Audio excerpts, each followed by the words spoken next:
Happy 2018. It's cold. It is a chilly morning in January, and we are talking about record low temperatures. So be careful out there. Larry Newberry, over the weekend, he did the preaching for us. I was on vacation. It was nice to have that time away, and was probably good that he was preaching because I've been sick since. Other news? I'd like you to continue to keep the prayer list in your bulletin front and center in your prayers. It's important that we remember these people who are having health issues and problems and all the stuff we've talked about. Now, as you know, it's a time to be aware of neighbors and friends who may not have access to heat and warmth.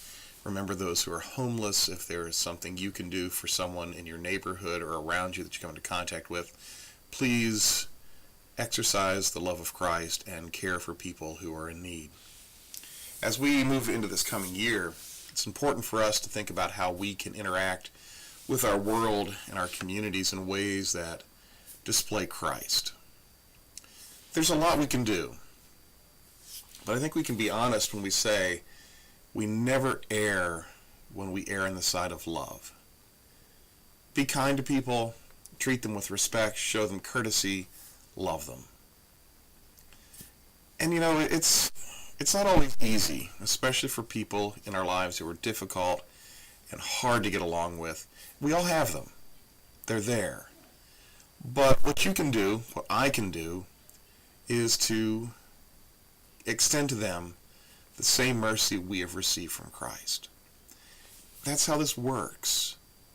You know, Jesus said that the world would know we are his disciples by the way that we love each other. And when we have disharmony, when we have fractures in the body of Christ, when we're arguing with each other, when we're not loving each other, it says to the world, we're not really his disciples, and what we say and what we do are two different things, and we delegitimize ourselves. You know, it's consistent. We do this all the time, and we don't have to. Yes, there are legitimate disagreements we have with other believers. It happens all the time. It's the way things are. However, it doesn't mean that you and I can then say, well, because they don't believe like I do, that they no longer count. We can't say because they disagree with us that they are simply wrong and are therefore not believers. The truth is, we don't get it all right all the time. And anybody who thinks they do, they're deluded and wrong.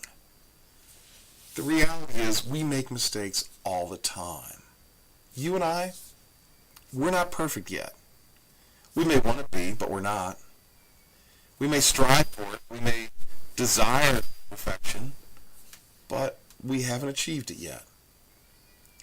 And so we are always fallible.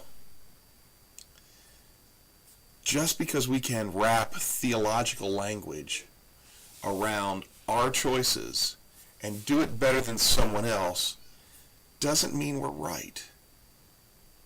It just seems we're better at covering our faults.